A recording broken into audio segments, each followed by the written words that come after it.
Welcome everybody to tonight's hybrid event. What a pleasure. It's hosted tonight by the Department of Media and Communications here at LSE, and as you know, we're going to hear a lecture, The Last Human Job, AI Depersonalization and the Industrial Clock. My name is Sonia Livingstone. I'm a professor of social psychology and director of the Digital Futures for Children Centre at the Department of Media and Communications at LSE, and I'm very pleased to welcome here Professor Allison Pugh to our online audience and to our audience here.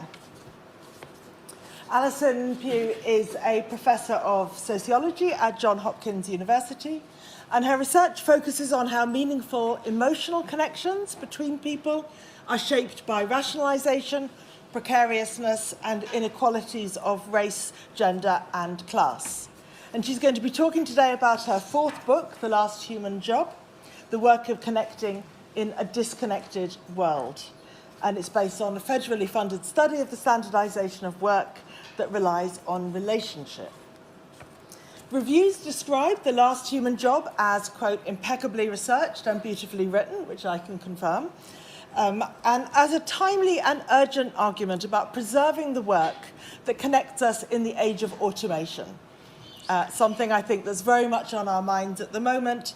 We're surrounded by public fears that AI will take over our jobs. We are witnessing the struggle of governments to regulate AI for the public good. And we are witnessing the renewed energy of the industry yet again to move fast and break things. And it's striking that the New York Times review of Allison's book highlights the idea of human interaction as becoming a luxury good. Professor Pugh is going to talk for about 45 minutes. Then there's going to be a chance for you to put your questions to her. We'll have roving microphones for the audience here. And for our online audience, you can submit your questions via the Q&A feature, and please include your name and affiliation. The hashtag for today's event is LSE Events, as you can see. Please put your phones on silent, as tonight is being recorded and will be made available as a podcast. And we'll conclude this evening with a reception at 8 o'clock outside this lecture theatre, so everyone is very welcome to stay and mingle and discuss the ideas more informally, and copies of The Last Human Job are available outside for sale and for signing. So, yeah. So, I think, Allison, the floor is now yours. I invite you to come and deliver your lecture. Thank you.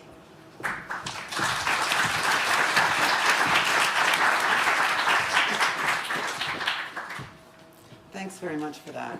Can you hear me? Can everyone hear me in the back? Great.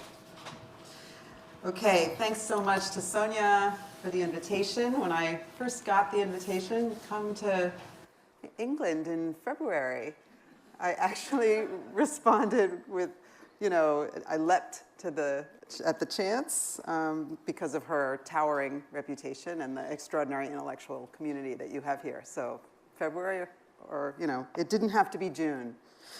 And I'm really glad to be here. I got to go to an Arsenal game on Sunday, and yeah, so it's been fun. So today's talk is from my latest book, The Last Human Job. And in my research, I was lucky to follow around a hospital chaplain whom I call Erin. And she prays with the patients and she sings with them. And they are facing some of the worst moments of their lives. But in addition to this spiritual care, Erin also had to wander around the hospital, finding computers to enter data about her work on no fewer than 3 different platforms. No one was billed for her work, and it was at the time a puzzle that I set out to decode, and I'm showing you, this was a kind of cheat sheet that she carried around so that she figured out how to code them on the platforms, and here's one of the platforms. She actually had to put it into the EPIC, standard EPIC electronic health record that doctors use, and also 2 others. A chaplain coding whatever she's doing. This is a puzzle, and it actually it's a really good example of the central question of the book, which looked at deeply personal, humane service jobs that relied on emotional connections between people and asked, what happens when we try to systematize that work? And from a critical perspective, the question gets right at the inherent tension between, human feeling, human care, and efficiency. And as it happens, when I was looking at this question in 2015, the only other group that was also trying to answer it were AI engineers. So it became clear that the issue of systematization involved not just simply streamlining practices with data and data analytics and checklists and manuals, but also automation through robots, AI, and apps. Fast forward 7 years later, in 2022, there was an episode of the New York Times podcast, The Daily, hosted by, which millions of listeners listen to, and it's hosted by Michael Barbaro. And this was the episode shortly after ChatGPT was introduced to the world. And the tech journalist, Kevin Roose, is talking to him. And Michael asks the ChatGPT bot, why he tended to be so critical of other people. And he reads aloud the response. He says, being overly critical can also be a sign of low self-esteem or lack of self-confidence. It may be that you are using criticisms of others as a way to feel better about yourself. And he stops and he says, ooh, I'm feeling seen. And then he continues reading, or try to control a situation that you feel anxious or uncertain about. And then he stops and goes, really seen. And when he finishes reading, his guest, Kevin Roose, asked him, how does that land? And he says, it lands. Yeah, I mean, it's conventional and a little rote, but it also feels like if it came out of the mouth of a relatively high-paid psychotherapist, I would take it very seriously. And Roose agrees. And he says, for something that is free and instantaneous and available on your phone at all hours of the day, it is actually capable of some pretty remarkable kinds of advice and guidance. So we are living in an AI spring, a moment in which artificial intelligence is being deployed to solve problems we thought were intractable, such as how to conquer drug-resistant bacteria in hospitals, or how to predict earthquakes, how to decode the language of sperm whales. That is my personal favorite. AI has ushered in a new era of economic possibility. But we also know that AI brings serious problems. And the most common criticisms have involved algorithmic bias, surveillance or privacy issues, and job disruption. We have all heard of those kind of three major problems that AI brings with it. We have heard that AI turns historical correlations, often based on bias and stereotyping, into built-in assumptions, so that sentencing algorithms, for example, are more likely to predict recidivism among black defendants than white ones, for example. We hear that apps track Amazon drivers when they look away from the road, or that the Chinese government has deployed a social credit algorithm to assign citizens a risk score determining their ability to book a train ticket or get a loan. We hear that AI will radically reduce many occupations, for instance, dermatologists or radiologists or truck drivers. These are all very worthy concerns. I am not saying those are not what we should be talking about. But there is something that AI critics are not talking about. The conversation has not yet thought about the impact of AI on relationships, on the connections between people that are forged in emotional, interpersonal work like teaching, counseling, primary care, even being a chaplain. And by omitting this concern for human connection, the critical conversation about AI is not just missing a vital issue, but also blinding us to its role in what I call a depersonalization crisis. So here's the plan of the talk, and that's where we are just at the beginning. Today, I'm going to talk about the work of human connection in the AI spring and outline its implications for this crisis. But in doing so, I'm going to address three primary questions. The first is, what's the appeal of AI? I should say it like this. What is the appeal of AI in this personal, clinical, human space? And then what kind of assumptions underlie this appeal? And then how and why should we protect human connection in an AI spring? So to answer these questions, first we have to think about what the work involves, like how people forge relationship in their work. Therapists, coaches, sex workers, even business managers and high-end sales staff, many jobs require connection. And after 5 years of research, I concluded that these connections had in common that they involved seeing the other and the other feeling seen. So that process involves some form of empathic listening and reflective witnessing and regulating your emotions to get out of the way of kind of hearing and reflecting back to the other. And most important, this process is deeply interactive, not least for something to land successfully, the other person has to kind of assent to some degree with the vision that's being reflected their way. Like Michael Barbaro has to be like, yeah, I am kind of critical. I am kind of perfectionist or whatever. I call this work, this interactive, emotional, interpersonal work, connective labor. And I'm trying to, with that term, I'm trying to capture that mutual achievement. And I define it as the forging of an emotional understanding of another person to create valuable outcomes. And its outcomes are indeed valuable. Reviewing a battery of randomized controlled trials, for example, medical researchers found that the patient-clinician relationship has a detectable effect on health. It's an impact that they described as stronger than that of taking an aspirin every day to ward off heart attacks. In therapy, the connection between the counselor and the client even outweighs the particular version of the therapy, the modality, the kind of therapy that the therapist is using. So the therapists fight about, which one is more, effective.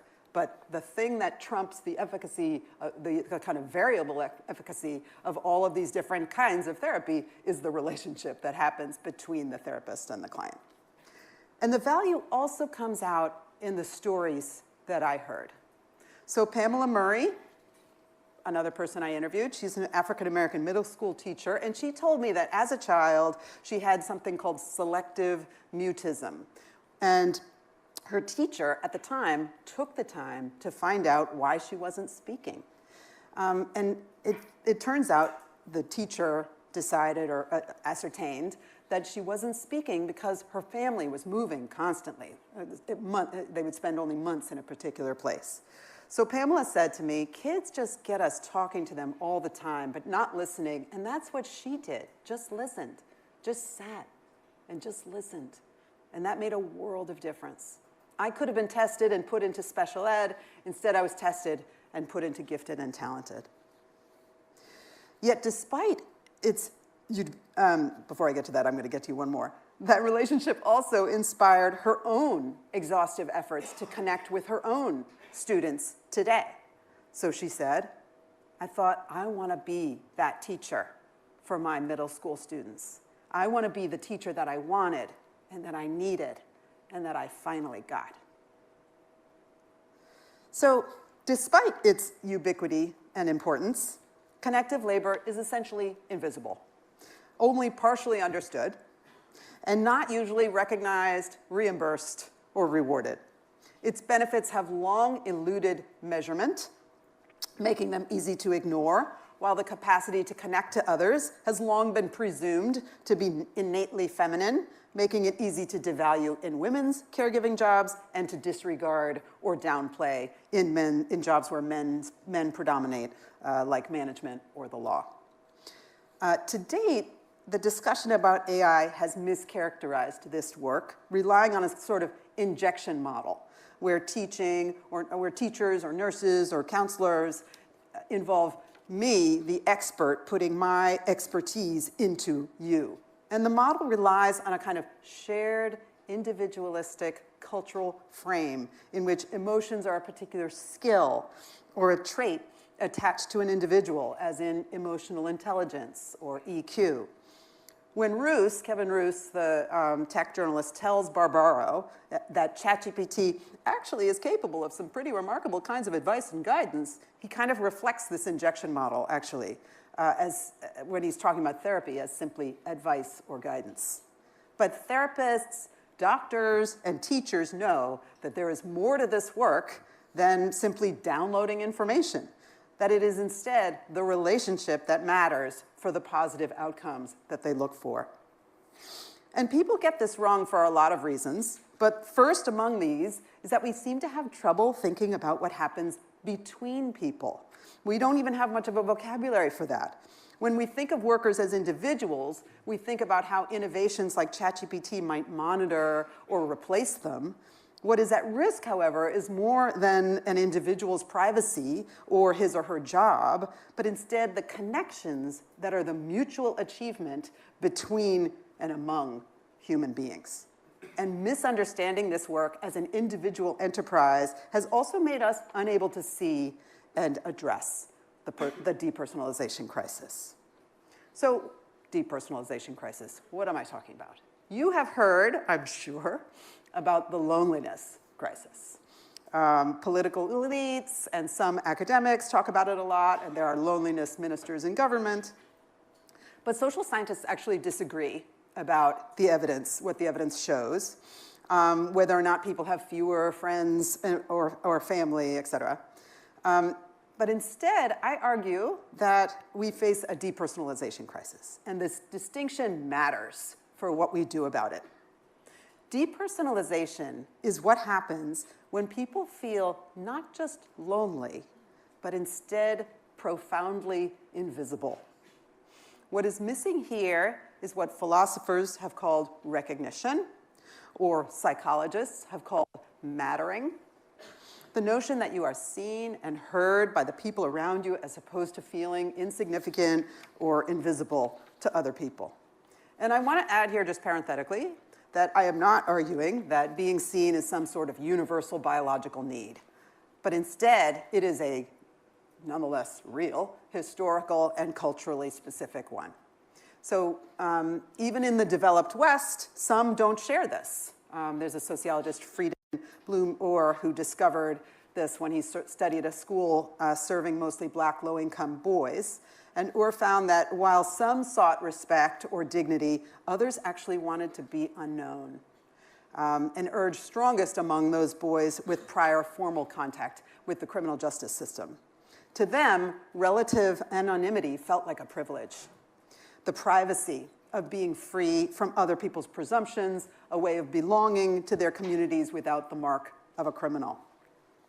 But despite some exceptions like these, the longing to be seen is currently widespread, acknowledged in popular culture, and supported by research. And I'll just give you one example that I found in Starbucks pretty recently.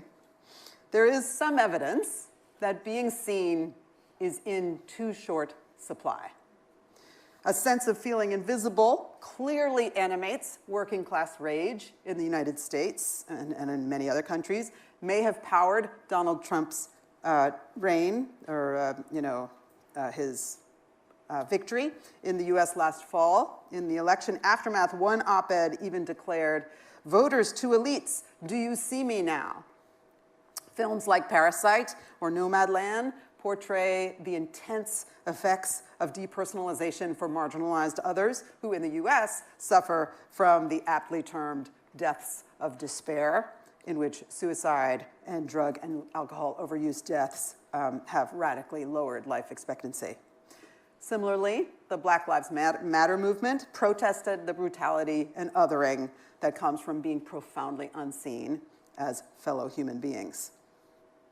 So, what can make people feel unseen? Well, there are a number of factors. One major contributor would clearly have to have something to do with standardization, or feeling like a number, which has certainly increased with the spread of industrial logics in interpersonal work, the rise of data analytics, and what some have called audit culture. And there is a debate among scholars that has addressed these trends, which we can apply to think about the systematization of connective labor.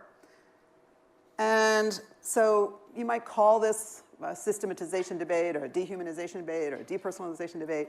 On one side, you have people saying that, like for instance, Braverman showed us that tailorization led to de-skilling in manufacturing, where craft work was broken down into its component pieces and then split among cheaper labor. So people didn't make a whole thing. They instead were only in charge of, their one windshield or whatever. So what happens when that process hits emotional work? Standardization, also still over here in this corner of people who are critiquing this. They're saying standardization is inherently dehumanizing. Workers are separated from their own expertise and discouraged from treating people as individuals, subject to demands for speed up, efficiency, commodification, which is alienating. Then on the other side, like who would be against this? But on the other side are people who say, actually, systems help us. First of all, they help prevent or kind of, they ameliorate human unevenness in performance. And they kind of elevate people from parochial concerns to a kind of a standard of fairness that applies to all. Other people say, don't worry about standardization. People actually don't, human beings, when confronted with a standardized system, when they have to implement a standardized system, they're constantly messing with it. And there's a lot of research that shows this. So they'll be like, well, we have this standardized thing, but under these circumstances I do this, and under those circumstances I do that. So standardization is more like something people are afraid of, but in actuality it's a little more messy and humane.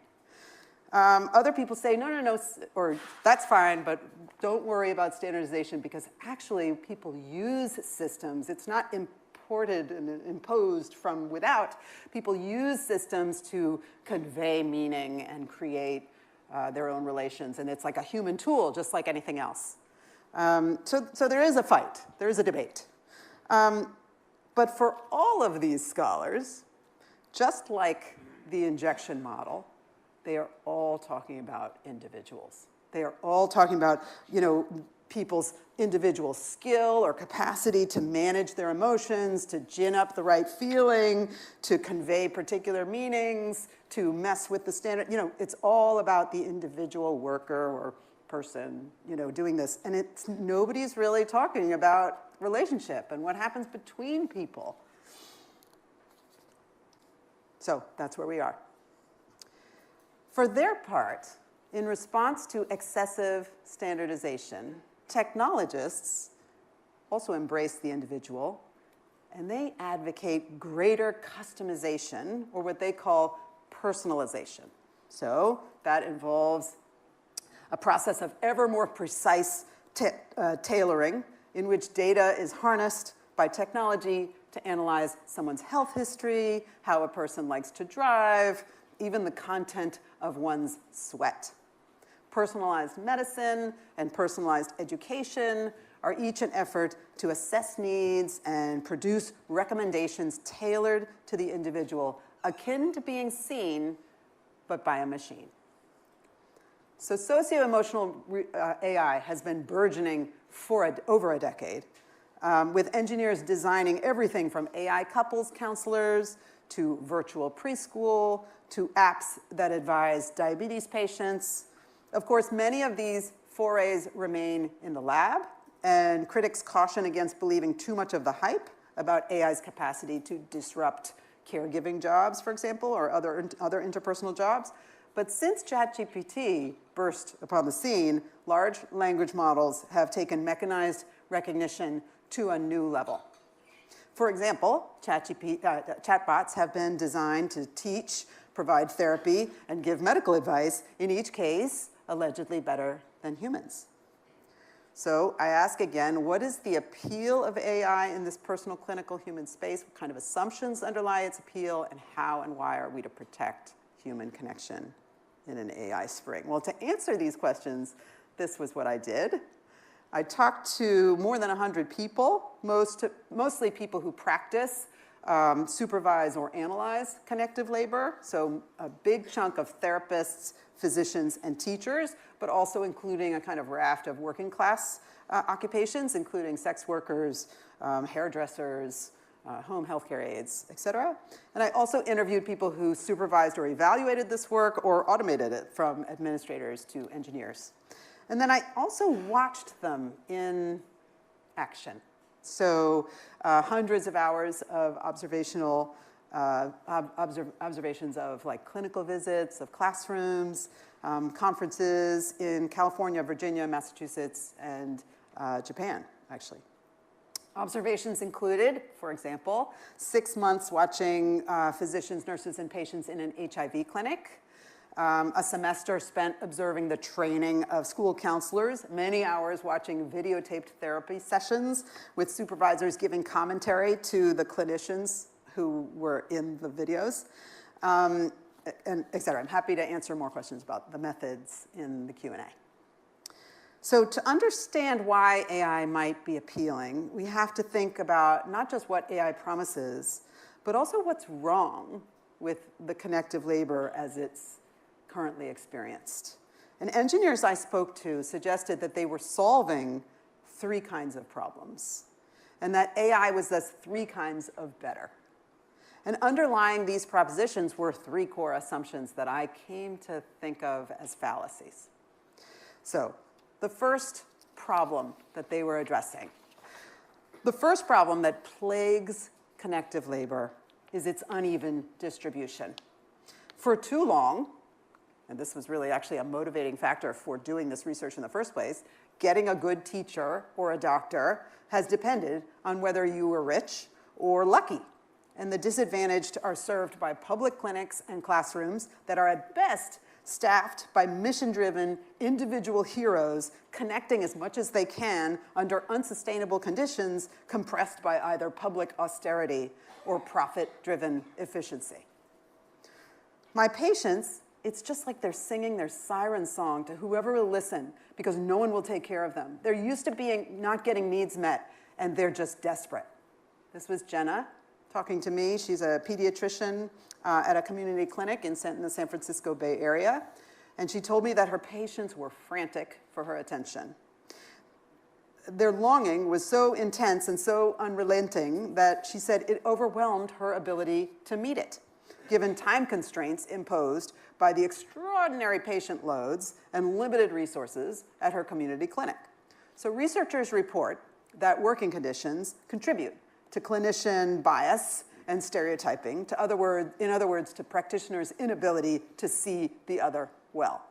To Jenna, this felt like a tragedy. Patients want so much more from me than I can give them. I don't invite people to open up because I don't have time. And that is such a disservice to the patients. Everyone deserves as much time as they need, and that's what would really help people, is to have that time, but it's not profitable. The contemporary degradation of connective labor, in which physicians and therapists work in increasingly sped-up conditions that encourage rushed, dismissive, or even scripted interactions, is directly linked to technologists' arguments that apps and automated connective labor are better than nothing. It's where we think we can have the most impact, said Tim Bickmore. He's a Northeastern University researcher who had developed an AI couples counselor, an exercise coach, a palliative care consultant, and a host of other applications. He says, we try to find these areas where there's either no service provided or, the service that there is doesn't meet the needs of the individual. And by, automating, we can greatly improve the care that they're getting. And so hopefully the AI is better than nothing.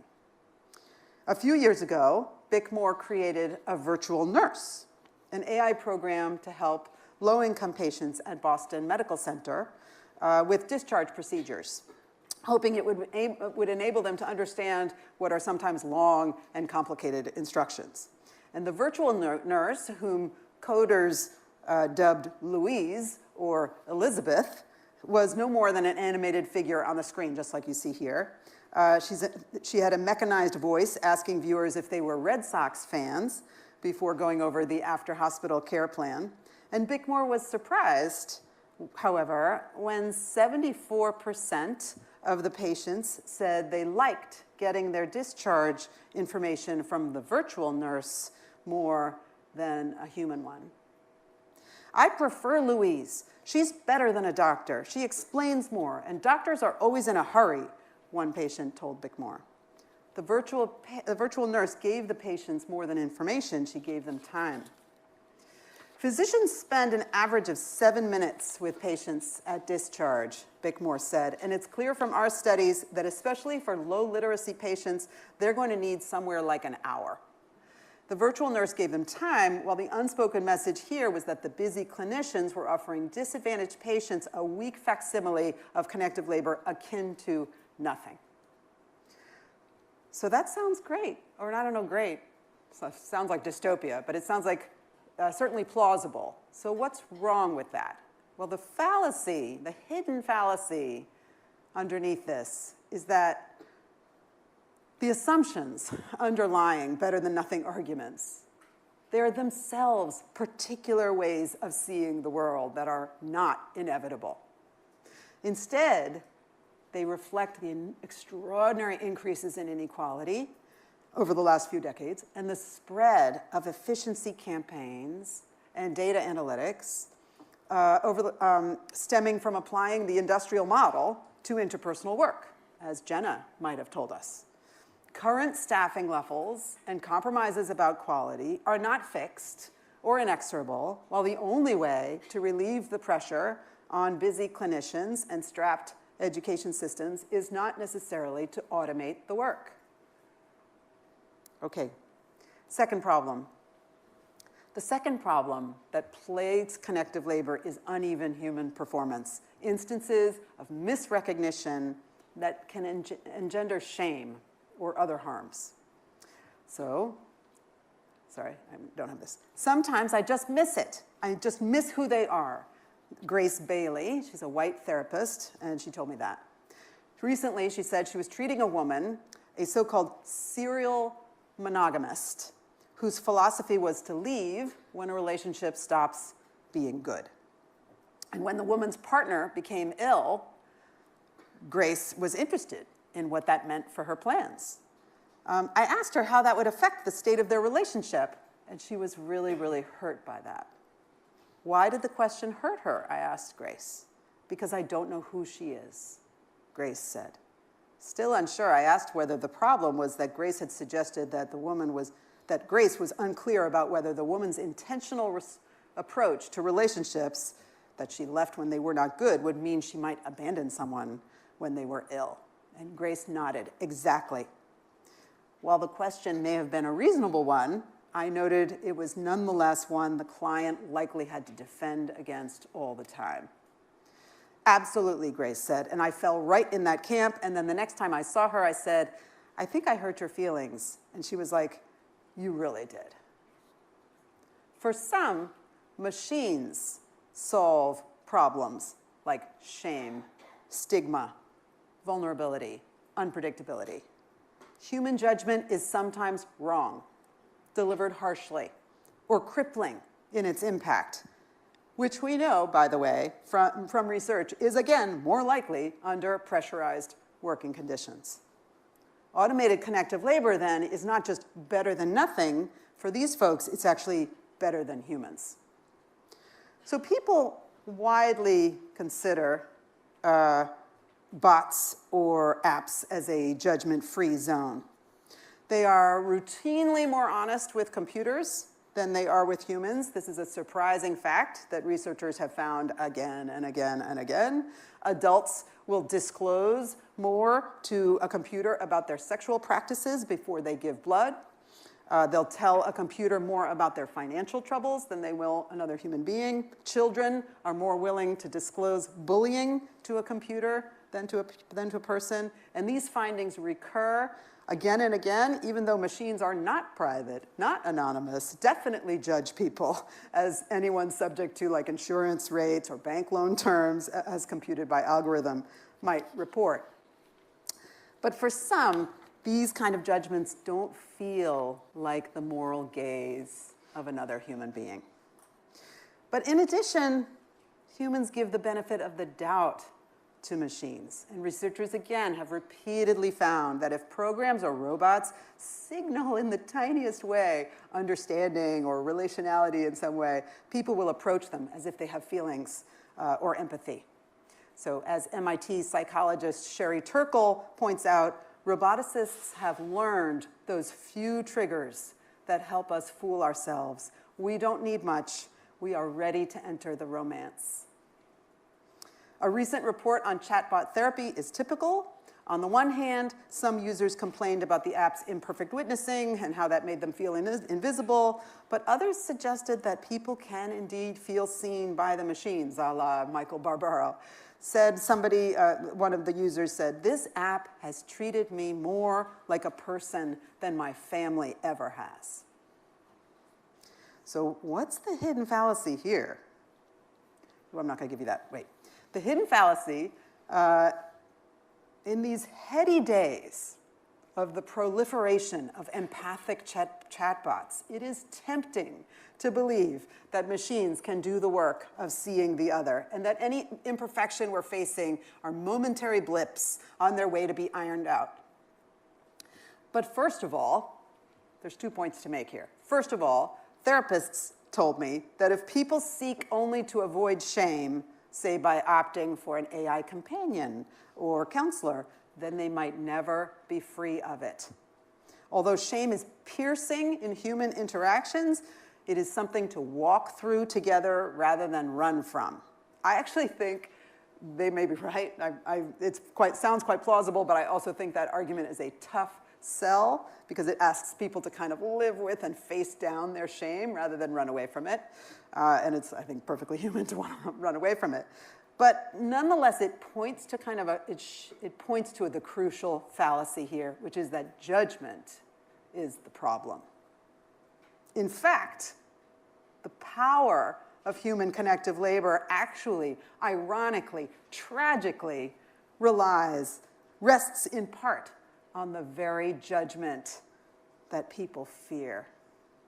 So if you get rid, sorry, it blacked out on me. So if you get rid of the risk of judgment in connective labor, you also get rid of its very profound impact. And here's Jenna again. She says, "So many other people could do what I do. Anybody could do that. But the patients don't want just anybody. They want me. It's just that one of the values society has placed on doctors is that somehow our ears are magical listening ears, and that when we hear the story, we're going to magically extract whatever needs to be extracted and give it back to them in a way that's going to make everything better." Jenna's patients seek her out because they value her opinion, in part because her expertise brings with it the risk of judgment. As engineers struggling with plummeting app retention rates, engineers know this already, that humans make other humans interested, even at the risk of their judgment. Even for those who think computers are mostly better than humans, the cost of automation is that it removes the power of accountability, of aspiration, of the client wanting to do better. So I asked, for example, Peter Almond, he's an engineer who's actually making, may I say, an automated teaching assistant, what he thought humans still had to offer in this work. And he's a true believer. And he said, an audience that matters. In his view, robots would someday do most everything humans could do. This is what I mean by true believer, by the way. In education, for example, that includes grading papers and answering questions about the material. He still wasn't sure, however, if one could project enough humanness onto a robot that you want to make it proud of you. So the third problem of connective labor is not about the uneven performance, nor the risk of judgment faced by recipients, but instead it's a problem faced by workers. It's drudgery, particularly the mind-numbing tasks involving data entry. In recent decades, data collection and analytics has transformed the practice of primary care, of teaching, of nursing, leading to burnout rates of sometimes more than 50% in these occupations. And the mania for data analytics has extended even beyond these fields, as Erin the chaplain might tell us. So Katya Mudry, for example, was a brand new therapist hired out of graduate school as an intake counselor at a busy county hospital in California. And part of her current job was to screen patients for mental health problems. And the hospital assumed the task would take her 15 minutes for each patient and gave her a questionnaire to help the process along. But she grew to hate both the clock and the survey. She said, I'm the first person they're talking to about mental health, and we have to do some stupid questionnaire, and we have to ask about suicidal ideation. I've had somebody totally shut down during that part. I was doing a suicide risk assessment, and when it came to the gun part, he said, I'm not answering anymore. I thought, oh shit, I've lost him.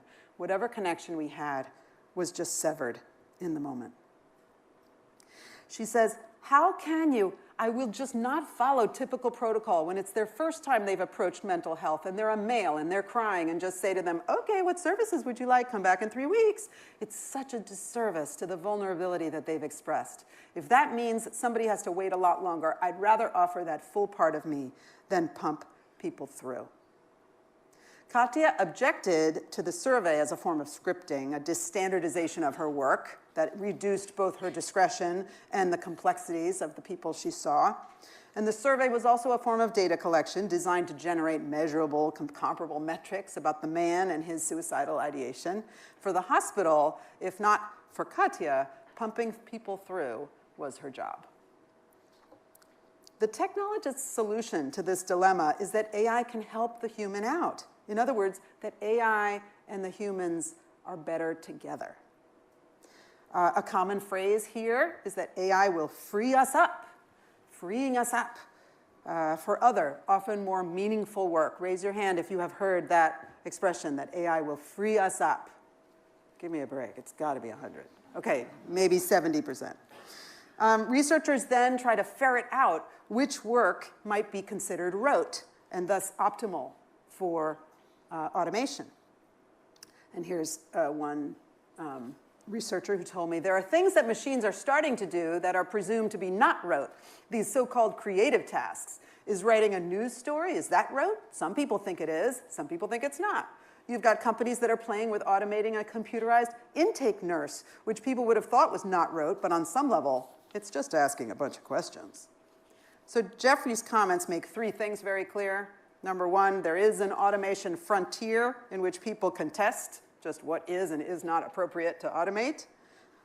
Number two, he and Katya would disagree about what counts as rote work.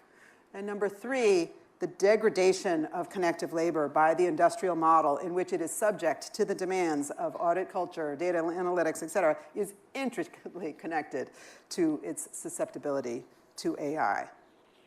Okay, so what's the hidden fallacy here? So while it seems clear that automation will generate jobs and industries that we cannot foresee, the free up language seems strikingly optimistic to me. It is surely possible that with the cost savings of automating human work, employers could keep the same number of employees and instead imbue human jobs with newly meaningful tasks. But it seems likely that barring state regulation or effective labor action, employers will cut the people that they can. So I observed at an experimental school in Silicon Valley, for example, where the kids learned from apps in the morning and then sat down one-on-one with caring, credentialed teachers in the afternoon, and they were serving as their advisors. And there were a lot of adults in this school. It's an expensive private school, and it actually looked pretty great. But at the same time, you don't have to look far to imagine how a different district with more financial constraints might, at best, replace those advisors with professional feelers who come with less training and could command less pay, but at worst, just assume that the kids can learn from the apps without them. So, indeed, journalists in the United States repeatedly report stories of public schools that rely on Khan Academy videos to teach math without the advisors to make it stick. But if we were somehow to address the concerns about job insecurity for the laid off, when an intake nurse's job is boring and repetitive, and when any connective labor they offer is scripted and performative, automation begins to look like an appealing alternative. But it is a false choice, one generated by decisions made even earlier, to overload practitioners, to shrink the time they have for their tasks, to script their work so they can take on more, decisions that corrode the connective labor that they are charged with giving. There is another path, one that involves respecting the power of connective labor to create social goods that we value, like shared dignity and purpose and understanding. But if we opt to script this work and to respond to workers' inevitable alienation with apps and AI, we cannot then be surprised by a depersonalization crisis. Each kind of better than argument sketches a vision of what AI and automation have to offer, as reluctant stand-ins, as kind of triumphant replacements, as willing partners to the human workers, and they also rely on contradictory notions of how standardized or rationalized the human work is. For better than nothing arguments, humans are overly rationalized, automatons themselves kind of unable to act with discretion or mercy in the face of human need. Think, those automated discharge nurses and the bad doctors they were replacing. For the other two arguments, humans are insufficiently rationalized. Either their messy imperfections threaten vulnerable patients and students, a la better than humans, or they need machines to handle the thinking jobs while they are relegated to full-time feelers in the better together version. And each of these arguments also paves the way for the widespread adoption of machines in connective labor. But this adoption takes place within an existing ecology of modern capitalism and modern bureaucracy where human connective labor is squeezed by twin imperatives of profit and austerity, erecting a social architecture that constrains their witnessing. Hiring a human is already a luxury, and marginalized populations currently receive connective labor that is scripted, surveilled, and sped up. Given that existing ecology, better than nothing arguments hold sway in the public sphere, convincing lawmakers and administrators to adopt AI virtual preschools, which are happening in Utah, for example, and virtual nurses, like we saw with Louise. On the part of affluent users, on the other hand, while busy people talk a lot about preferring automated services to avoid having to waste time interacting with others, the convenience and status of having personal services delivered personally continues to have meaningful appeal. With the trajectory of automation shaped and determined by these inequities, we are hurtling towards a future where they are amplified, one in which less advantaged workers provide an artisanal form of connective labor in person for the wealthy while receiving automated services for themselves. We are at a critical juncture where the decisions we make or fail to make will affect the trajectory of AI and connective labor. On the one hand, remember, this is a wondrous moment in which AI is transforming our world, leading to unprecedented advances in biology, linguistics, the list is long. But thanks to the depersonalization crisis and the corrosion of connective labor that contributed to it, AI is also being deployed as an alternative to human witnessing in fields from therapy to teaching to medicine and the like. Turning to tech replacements for socio-emotional work is likely to have serious consequences, including the radical shrinking of the connective labor workforce, the spread of fairly shallow, judgment-free services that prioritize information over relationship. In education, we might call the likely outcome Cliff Notes degrees. I don't know whether Cliff Notes is a UK phenomenon.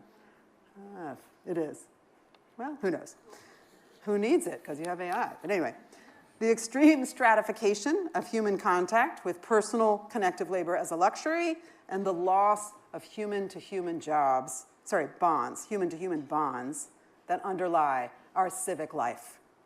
Engineers trying to solve these problems with AI are doing so because they focus on the individual patient, the individual worker, but by not talking about the implications for relationship, we also make it impossible to treat the depersonalization crisis, which is a malady of our social health that begs for human intervention. So we know that connective labor has profound impact on people, but it also has serious problems. Among them, inequality of service, misrecognition, shame, and vulnerability, and mind-numbing data reporting burdens that lead to widespread burnout. People report that they find bots convenient, cheaper, less judgmental, and sometimes even warmer than humans, who reflect all the time constraints and efficiency pressures that Jenna lamented at her clinic. Somehow, we have found ourselves in a particularly absurd moment in the industrial timeline when people are too busy for us while machines have all the time in the world. This is the heart of the depersonalization crisis, and by not recognizing its roots in the spread of industrial logic in emotional work, we find ourselves looking to machines to solve problems created by excessive rationalization. AI scribes in doctors' offices or following chaplains around would help relieve their data entry problem, for example, but so could being more careful about what data we require and from whom.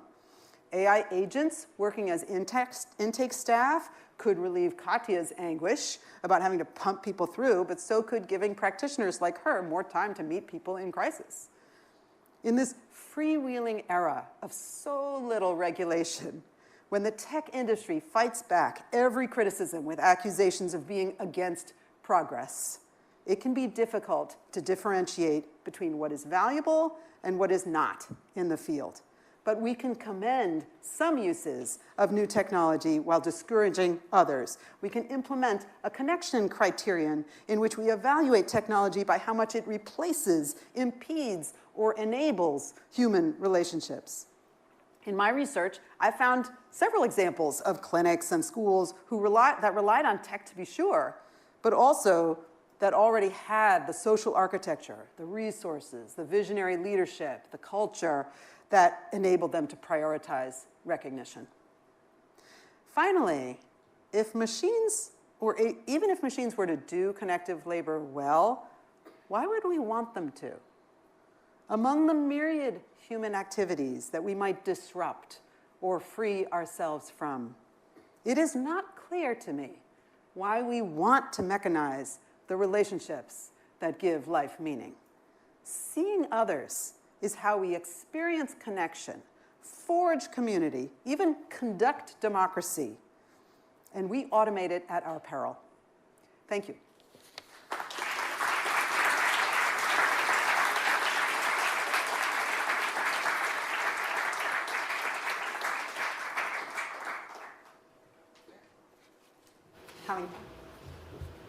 Fantastic. Thank you so much, Alison. So much there to think about, and I'm sure people are going to have lots of questions. I just wanted to make a comment about the book.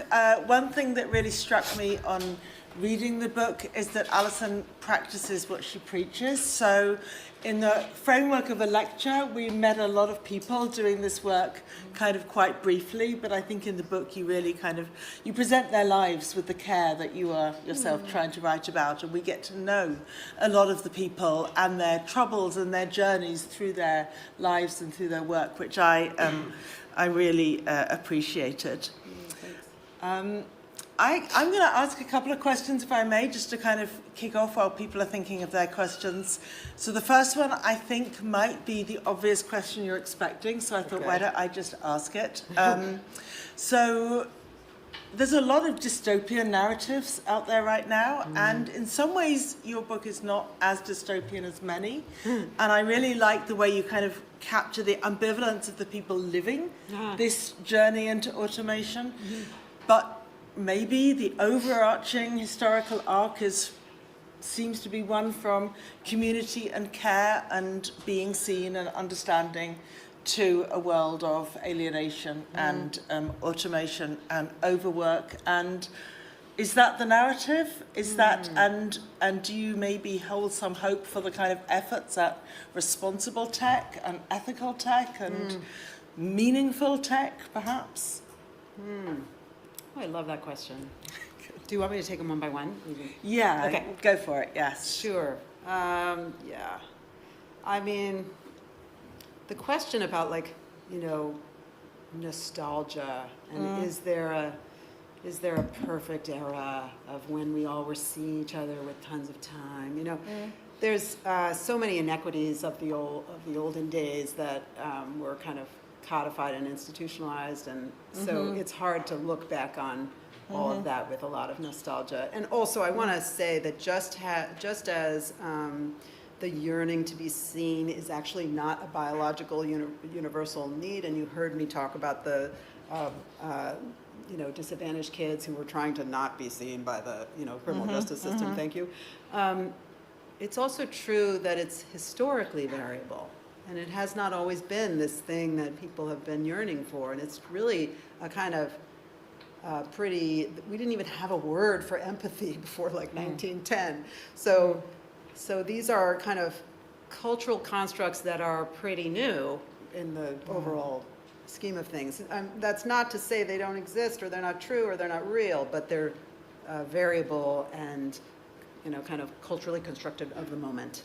And I would say actually that they are intensifying at the same time as the intensification of this kind of industrial model and the kind of efficiency pressures and stuff like that, and they're happening at the same time, and they're kind of colliding. So I actually am not sure I'm looking back to an era in which we all seen, although when I talk to the doctors, for example, in particular, the doctors They talk that way. They talk that way. Yes. They say, my dad is a GP, and he's retiring because it's just too horrible. And so, but of course, the person who told me that was a woman, and would she have been able to be one? There were other things going on to make that era not something necessarily to hold up. But yeah, just in terms of this question of did people have time to see each other? The doctors remember that when they did. I think let me say one more thing about responsible tech. Yeah, because that's maybe a solution. Yeah. I mean, I'm of two minds. People keep asking me this. They keep saying "Isn't there something we can look forward to?" And I keep coming up with well, maybe this one will work. And so for a while, I've been talking about this book for about a year, and for a while I was saying, AI scribes. That sounds great, because I've been hearing for years how the doctors are so burnt out because they are, as is the case in all of these occupations, the people who are supposed to forge the connection are themselves the very people who also are supposed to be inputting the data, and that just seems crazy. So because they're basically squeezing, as data demands get bigger, they squeeze the relationship into less and less time, or they try and, as they would say to me, the doctors would say to me, they'd be like, well, see how I can do this? I can type and not look at what I'm typing. I've perfected this way of having eye contact, and it's deeply problematic. So I was like an AI scribe, perfect. But I recently talked to a diabetes physician, and he was telling me a lot of problems with the AI scribe. I won't list all of them for you, but for example, two problems. With diabetes, you really need to listen to the lifestyle question, who's buying your food, and do you have time to exercise? And, the lifestyle questions really matter. And he says the AI ignores all of that entirely and only starts talking when it's what's your blood levels and what, And so the part that sounds to the AI like just chatter, may I say, the connective labor. It doesn't even pay any attention to that. And then the second problem is it's very cold in the way it talks. It says, Joe Smith, a diabetic, his levels are out of control, and he confesses to having too much sugar.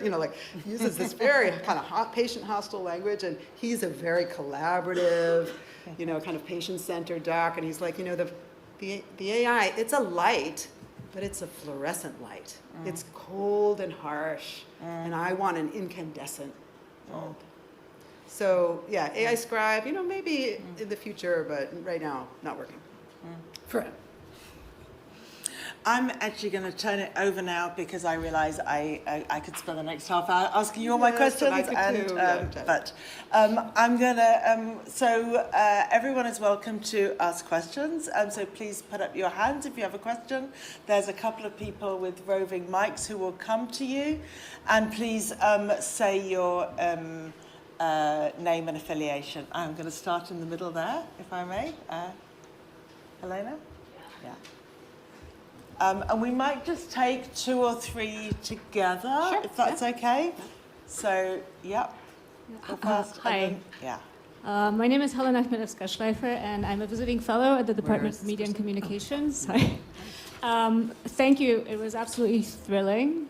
And I have a question that kind of goes back to, I think, the kind of the very beginning of what you were talking about, and also the lower right part of that chart you gave, which is compassionate capitalism. Oh, yeah. Because what you're talking about, I'm not really sure if your argument is towards undermining capitalism because it's profit-driven and this is where we are, and we're in the middle of techno-solutionism for problems that we are unable to deal with because we're in a capitalist society, and I mean this is also what Shoshana Zuboff has been saying, or are you actually making a slightly different argument that, well, there is a way that we can actually meaningfully maybe collaborate with the opportunities, the affordances given by all these new technologies, while kind of maintaining our, what I'm guessing, kind of community spirit, because you're talking about individualism a lot and alienation. I mean,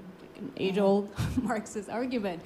So I'm wondering, where can we go next with there? Is it a big argument about abolishing capitalism as such, or maybe finding some other ways out of this rut that we're in? Thank you. Yeah, thank you for that question. Think about abolishing capitalism while I take a few more. Oh, God, more than that. Okay, so one, Okay, can I just ask does this come through? Yeah? Yeah, Okay. go ahead. Yeah, louder, please. Jason Amar Haji, no Jason. affiliation. Hey, good to see you. Former student.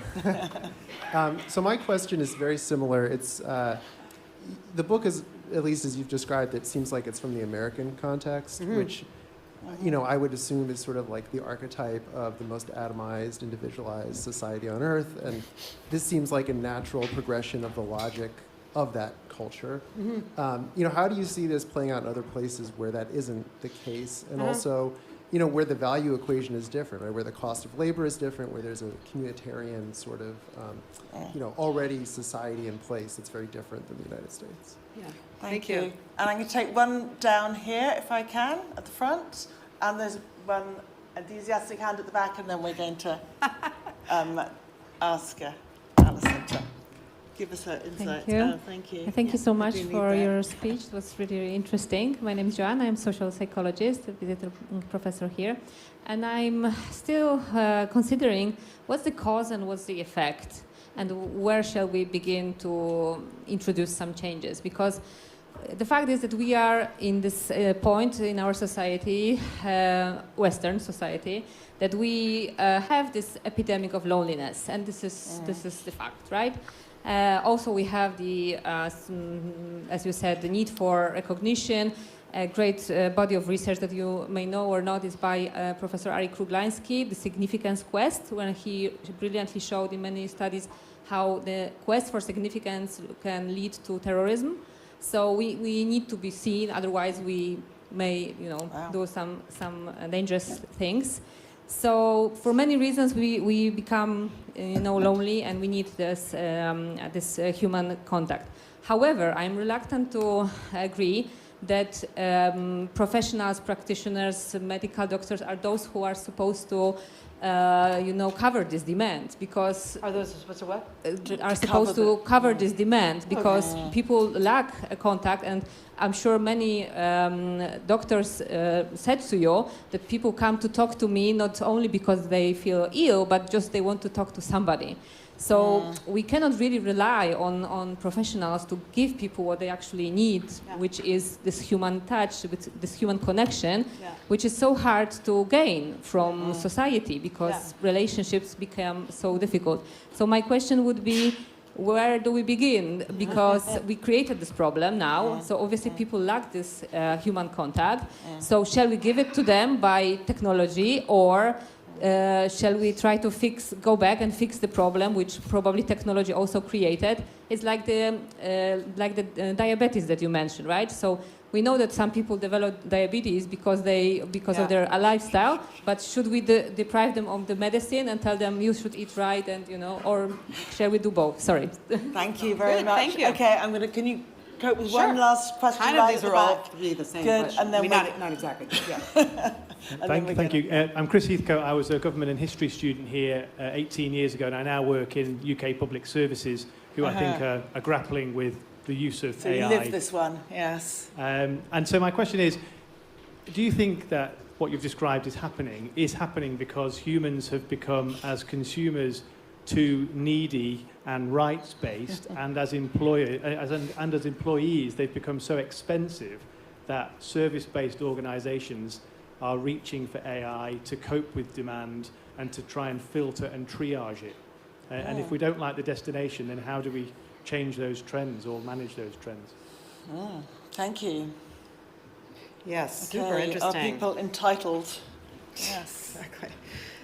Okay, so I'm sure that this is what standardization does. It kind of papers over important differences. But to me, the first three questions are very similar. Sorry for your individual, particularities. But I kind of feel like all of them are saying, what do we do now? Where are we going now? What's the right solution now? And some people are asking, of course, the what do we do now comes from what is the diagnosis. So those are all three of them, I think, are related to that. And I'll try and kind of address that. I guess in terms of,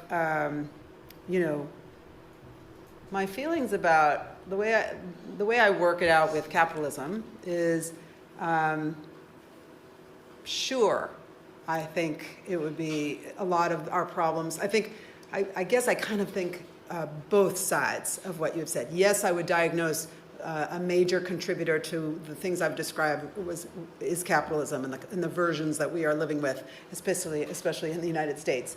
But I also kind of don't want to wait around for revolution and get tired of that being the call, because I'm all in favor of it, but I need something much more immediate and practical right this second. And I actually think that this group, and kind of modern Western society right now faces an urgent problem, which is this kind of flood of products coming our way unrestricted, and people are a little bit on their back heels and being like, they don't want to be left behind, and they're anxious.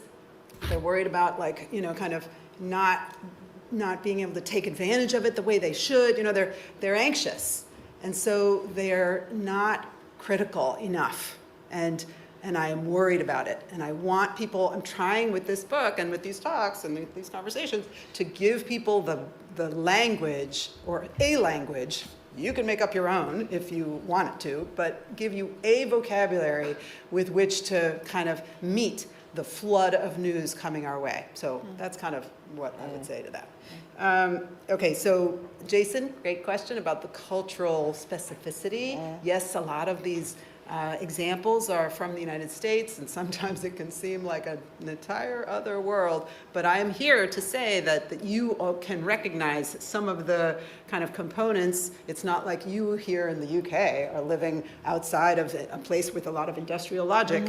And you can just take it as like maybe a cautionary tale, or you can say like, is this the future coming unless we do something? You know, like that's, I don't think they're that far away. I agree that a more collective community, a place with a much more substantial labor movement could do some important things here, and that's one of the reasons why I'm talking about the book to people, to try and give them a means to focus their organizing.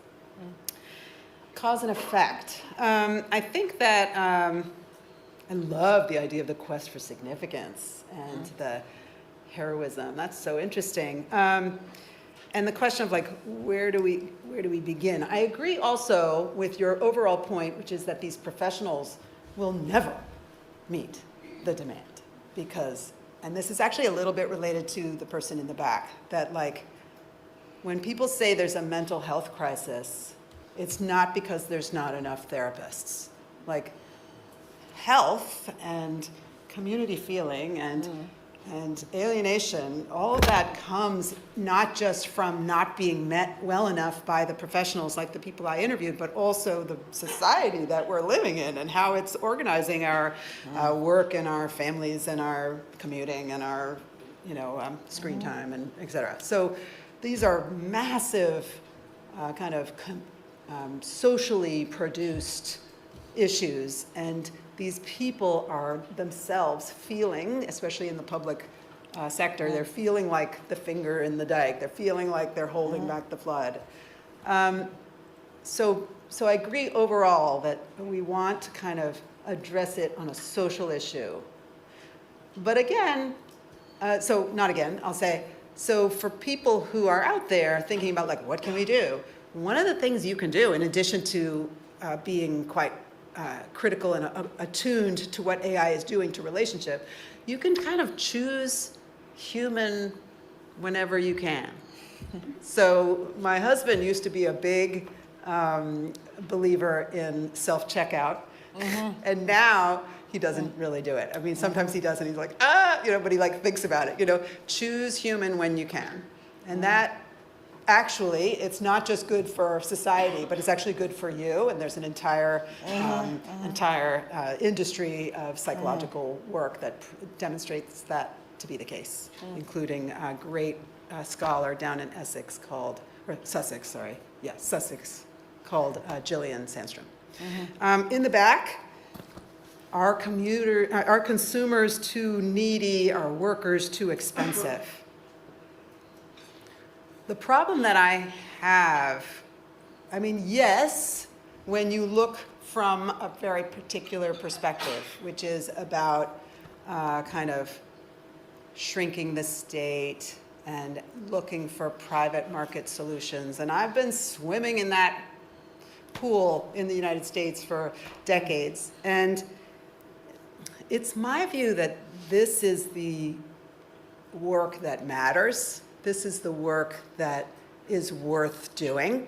So there's something that economists call Baumol's cost disease. It's a way they explain the fact that human labor has become so expensive. It's actually not more expensive than it used to be. It's just that everything else is so much cheaper because you can automate it. So like clothes are cheaper, cars are cheaper, everything's cheaper, but what doesn't get cheaper are the human laborers, because you can't like add, you can't say, okay, teacher, you're going to teach 300 kids now instead of 30. Like it actually ruins the things that they do. So that's what they call that Baumol's cost disease. And I was having a kind of semi-argument with an economist a couple of weeks ago about this, and I was like, I understand that that's an economic problem, and a problem for economists to solve, but I actually think that this kind of connective labor, that's why we have cheap clothing and cars and electronics. Like, that's why we want to save money in those other things, because this is what is worth paying for. So, yeah, are the workers too expensive? I would say no. Thank you. Very good. I just want to check if there are some online questions. Okay, so Luan, thank you very much. Because I know we have people in both spaces. Yeah. Yeah, so we have 2 questions. One from Stuart McIver. Given mankind's historical record in effective management of technology, what in your view is the likelihood we will be able to manage AI at all in the near future? Manage AI what? Managing AI. In the future. In the future. Yes. Okay. And the second question is, how can we bring attention to collaborative labour and have it sold to present society focused on hard skills? I need you to repeat that again. I'm sorry. Yeah. How can we bring attention to collaborative labour and sell it to society, present society, which is focused on hard skills? Uh-huh. So how can we really value and recognize the soft skills? Yeah, I totally hear that. Okay. Yeah. So the first question, can we manage AI in the future? Like, there's a conversation happening in Silicon Valley about, like, kind of, what do they call it?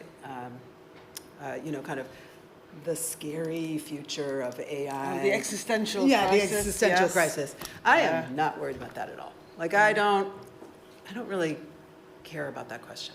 And so if that's where the question is coming from, I actually don't have anything to say. Like, I kind of feel like that's a question that people who don't care about what I'm dealing with right now are asking.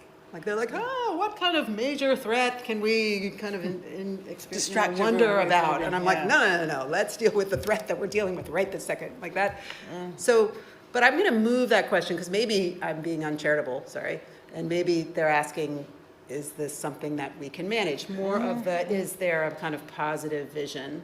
And there is a positive vision. Like, my sister uses ChatGPT all the time. And, my brother-in-law, he's a diplomat in Mexico, and he says he uses it to role play difficult conversations.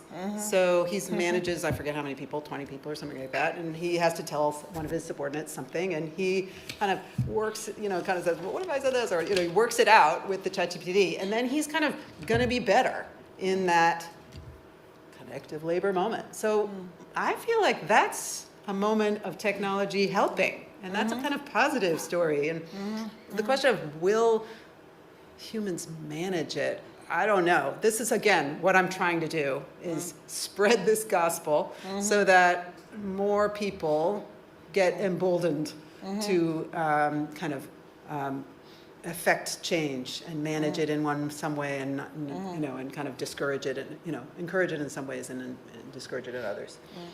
I'm not sure whether that's a good enough answer. Tell that person to email me and I'll work on it more. The second question was soft skills. Oh yeah. How can we value the soft skills? Yes, I have this idea that there are 3 futures that we are all seeing right now, by the way. So they're not really futures, because I'm not really a futurist, but they are coming.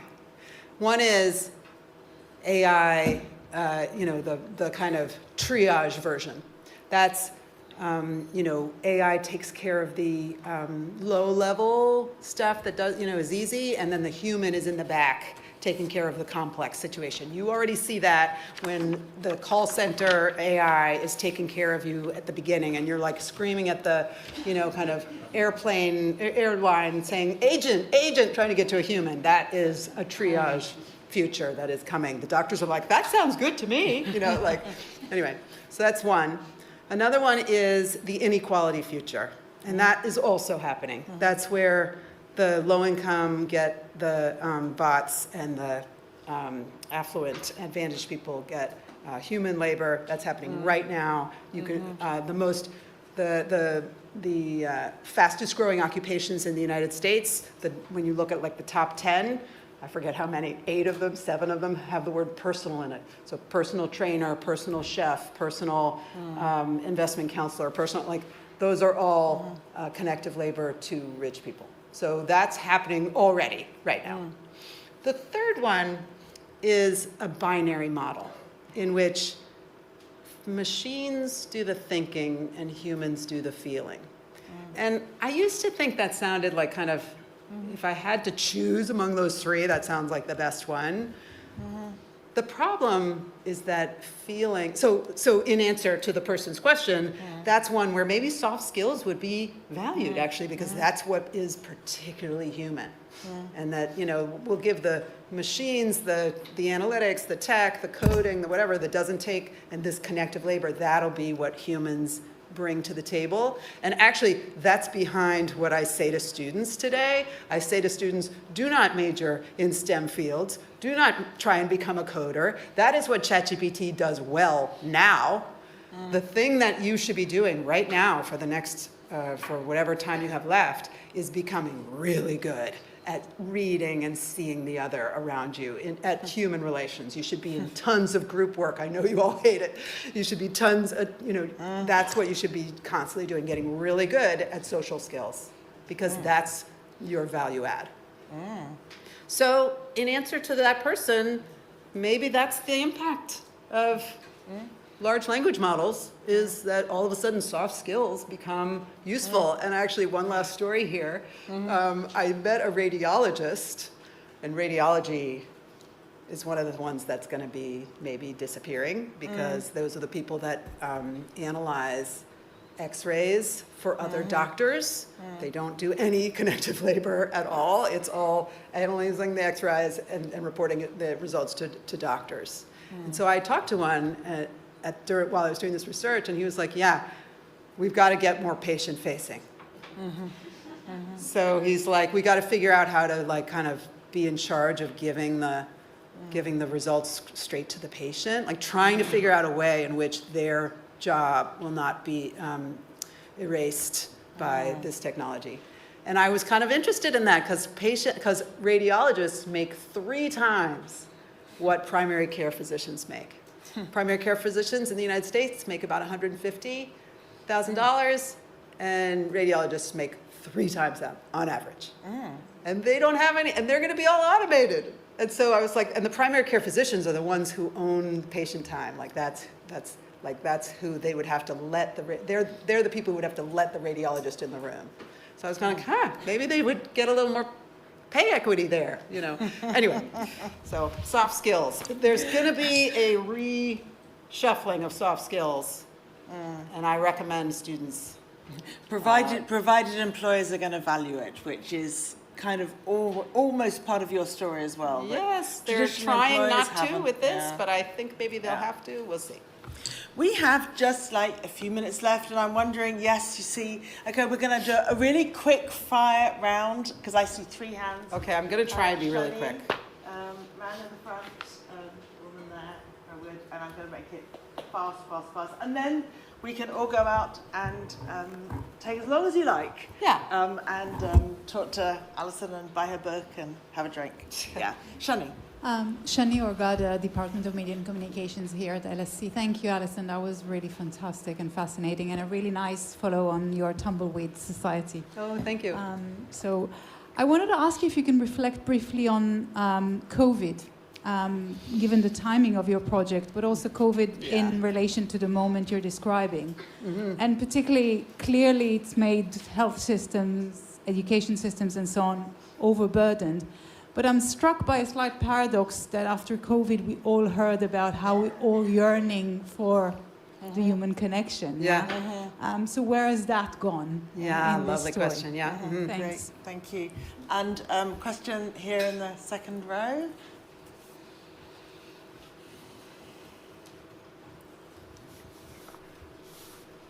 Thank you very much, Alison. Abdul from UCL. So much to unpack from your talk, and I feel like one of the central themes obviously being human connection. And I was curious to get your thoughts on the supply of human connection, because we've spoken a lot about the demand for it, that it's highly critical for anyone in the quality of life. But I'm curious as to get your thoughts on how easy it is to supply, because it really depends on the complex nuances between two people's communication styles, and to forge that connection is something very difficult. And it would seem that perhaps part of the appeal of sort of artificial agents is that that sort of flattens the expected value of the quality of the connection you get there, because it's less variable. And in actuality, it's personalized towards your own communication style. And then when you obviously apply that into an industrial context through connective labor, the profile becomes even more complex. Particularly when we consider that systems are not a monolith. There are various different types of systems. They're designed in a variety of different grades of quality, and also used in very different ways as well. Yes. And so it appears that there's a balance there, a very unstable balance that we need to strike to extract maximum value. And I'm curious as to your thoughts around how we might extract that value in a maximal way. That's interesting. Thank you. And a question, I think, in the third row. Yeah. No, sorry, fourth row. Who was it? Yes, you. Sorry. I'm being uncheered. Check it, Scott. Thank you. My name is Elizabeth. I'm an industrial engineer. Thanks for your time and your presentation. In relation to your research and interview, specifically during the observation process, did you identify whether there are ethical regulations for the use of AI or the use of machines during the interaction with patients? And do you think the companies, professionals, or society are prepared for these transitions through the use of AI in patient or customer care? I didn't quite hear that. I think you're saying, are there ethical issues and are they handling it? Are they addressing it? Yeah. Through regulations. Through regulations? Ethical regulations? Or, Okay, thank you.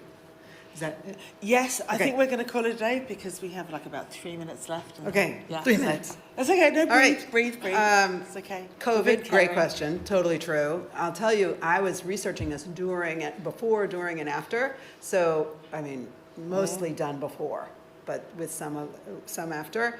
And what I noticed is the variable volume of the messages from Silicon Valley in particular, because before, engineers were telling me all this kind of better than nothing language. There was this, or better than all that stuff. But then it was silenced not just engineers, also like in like advertising and in punditry, and it was just these messages were coming, and then it was during COVID silent. And I think it was because people were so many people were meeting the kind of deadening feeling of not having in-person interaction, so they just were like, this is not going to be a friendly audience, and they stopped. But then essentially ChatGPT changed the conversation, and it became, and this is my answer to you, like, where did that go, you said? And my answer to you is that I think it was replaced by panic. It was replaced by, well, that's my perception, when I get questions from people, they're like, they're worried about being left behind, so they're not open to this is not relevant or good for us today. That's not what they can hear. They want to hear much more like, is there a positive story of technology? Isn't there a way we can be friendly with them? Can't we have a little bit of it? Like they're anxious, and that's where it's gone. It's moved the starting line, debate. I would say, the debate. Yeah. Okay, number 2. Yeah, super interesting question. You had me more with about supply. Then when you started talking about extracting, I started to feel a little more like, But I do think the supply of connected labor and seeing the other is an interesting question. I actually think the answer is more, or the supply is more, the story there is more positive than you think. Because in my experience, in doing this research and observing people, et cetera, it's not, you don't have to be that good at it. That actually, I should have the term good enough connective labor in it. That's the standard, because actually it's a give and take. And so, like, for instance, in-depth interviewing, which I'd use for this research, is a form of connective labor. I'm sitting there going, what is your truth? It sounds like you're saying this. Is that about right? You know? And they're like, no, it's more like this. And they're correcting me. It's not like I say it and it's wrong and so it's all over. It's instead, I say it, it's wrong. They're like, no, it's kind of like this. I adjust. And actually, the adjusting makes them feel more seen. And therapists actually know this. They call this a therapeutic rupture, and they talk about redemption, or the kind of therapeutic redemption. Like, if you can correct it, it actually forges more of a relationship. So you don't have to be perfect. And it's a give and take. All you have to do is listen, kind of. You know, so it's not like the perfect standard. So to my mind, this applies a little bit better, and the kind of ability of practitioners to handle variability in their own abilities and in the complexity of kind of mismatch in communication styles, et cetera, is less daunting or, you know, kind of the fatal flaw than perhaps you think. I can talk more about that later. Okay, number 3, ethical issues. I don't actually, like, I would say no. There's certainly not enough regulation, because nobody's regulating anything, at least in the United States. There is some regulation here, and in Europe. I think that, I do think that maybe I should end here with a more positive story, because I actually do think it's coming. People are waking up. We moved from ignorance to panic very quickly, but I actually think there's a light drumbeat coming of people going, how can we make this better? This is actually not, can we hold on a second, you know? And that is what I'm feeling. So I had a high-level government official contact me by email today, saying, you know, I'm interested in what your work can do in terms of helping us get a handle on these issues. And that's novel. That's amazing and great. So that's more positive. The answer is not a lot of regulation now, but I do think the day is coming, especially if all of you are now part of the army of the true believers in connective labor. Thank you. I think we have, I know there are lots more questions in the room, and we do have an opportunity, as I said, outside to pursue some of them. But I think it's testament to an excellent talk that there were so many questions. In the Department of Media and Communication, we have more public events coming up in the coming months, so do please keep an eye on the website and on the LSE events website. But for now, let me give a very warm round of thanks to Allison.